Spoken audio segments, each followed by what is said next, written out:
يا مولانا يا علي بن محمد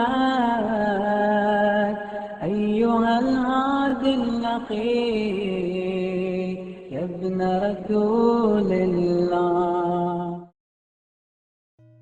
آقایی بود به نام یوسف ابن یعقوب. ایشون مسیحی بود، اهل کتاب بود، آدم سیاسی بود.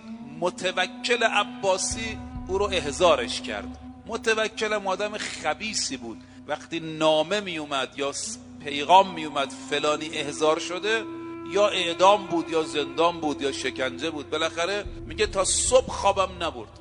بالاخره فردام باید میرفتم سامرا پیش متوکل. یه همسایه‌ای داشتیم شیعه بود. رفتم پیشش گفتم شما شیعه ها به امامتون متوسل میشید، نذر میکنید براش، هدیه میدید، توسل به امام که مسیحی هستیم میتونیم به امام شما متوسل شید. گفت چطور؟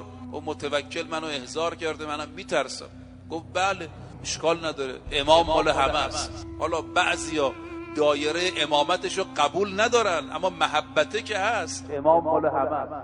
گفت اگر متوکل به من کاری نداشته باشه من 100 درهم نذر امام هادی شما میکنم. حرکت کرد اومد به طرف سامرا. همینطور که با مرکبش وارد شهر سامرا شد اینقدر ترس تو دلش بود که گفت خوب نذرمو قبلا ادا کنم برم خونه امام هادی. خونه امام هادی کجاست؟ بلد نیست. از کسی بپرسم. سامرا یه شهر اطلاعاتی بود، جاسوسی بود، مأمور زیاد داشت، جرمم بیشتر میشه. میگن بیا این با امام هادی هم ارتباط داره. همینطور که هاج و واج مانده بودم میگه مرکبم یه در یه خونه ایستاد. خلاصه سعی میکنم این مرکب راه بدم، راه نمیره. خدایا چی شده؟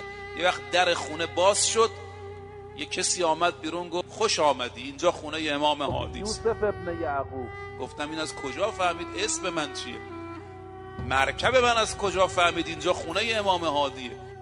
پیاده شدم و رفتم داخل. تا سلام کردم به امام هادی آقا فرمودن نذرتو ادا کن، ما دعا کردیم برات و متوکل کارت نداره، نجات پیدا می‌کنه. گفتم این 3 تا علامت، هم مرکبم توقف کرد، همون آقا اسممو گفت، هم ایشون نذرمو گفت. همینطور که میرفت آقا فرمودن این میره ولی پیرو ما نمیشه، با همین مسیحیت از دنیا میره.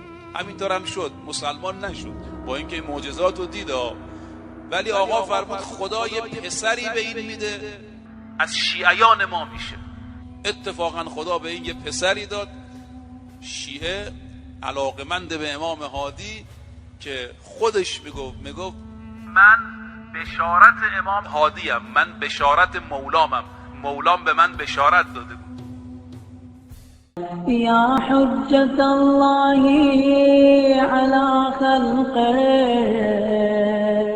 يا سيدنا